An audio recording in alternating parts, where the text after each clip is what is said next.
what to watch out for? All kinds of good things to watch out for. First up, Alibaba and other trading houses. I think we get calls on a daily basis from clients that have purchased something and not really understood what their Incoterms were, their responsibilities for getting that freight to their door. It makes it a little frustrating for them, but we always help them work through it. Definitely the negotiated price per unit reflected in reflection in shipping costs, and shipping costs built into the price per unit. These are things that Pat and I kind of hit on earlier. When you're paying duties on that freight, the full container, and it's $3,000 in freight, it can add up. Do your homework. Don't let your buyer or seller take advantage. Make sure that you suggest the Incoterms, because they're going to have their best interest in mind, and you need to make sure that you're covering yourself. Insurance. Not all of the terms determine who is responsible for insurance. So make sure you get that put down in writing.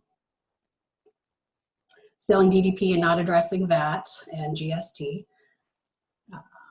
And something also to remember is you still have liability when exporting on Ex Works terms.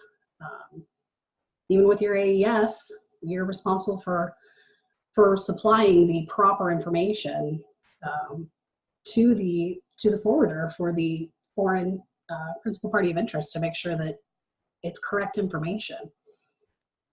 And most shippers will have a profit in a DRC term. They are going to put some markup on that freight just to make sure that they're covered. Yeah, and so something else about the Alibaba or other trading houses, Allison mentioned we do get those phone calls in every day, and it comes down to also doing your homework. When we've got new importers that are like, oh, well, I bought this and I got an amazing price and I bought it from Alibaba.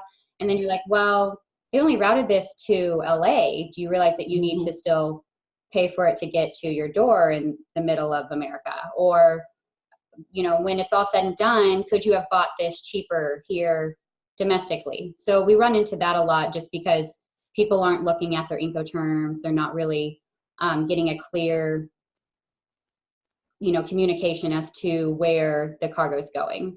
And then with the negotiated per unit price reflection and shipping cost, when you are negotiating your per unit price, you really got to stop and think, oh yeah, I got a better deal. But depending on the term, they may be throwing that into the shipping cost and making up the difference later on. So you really got to watch that as well.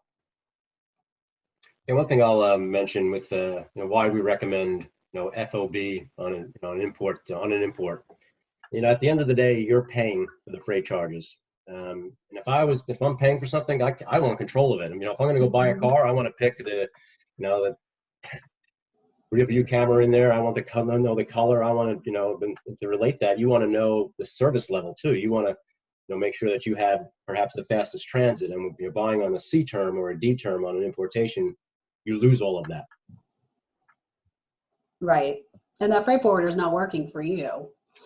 They're working for the seller.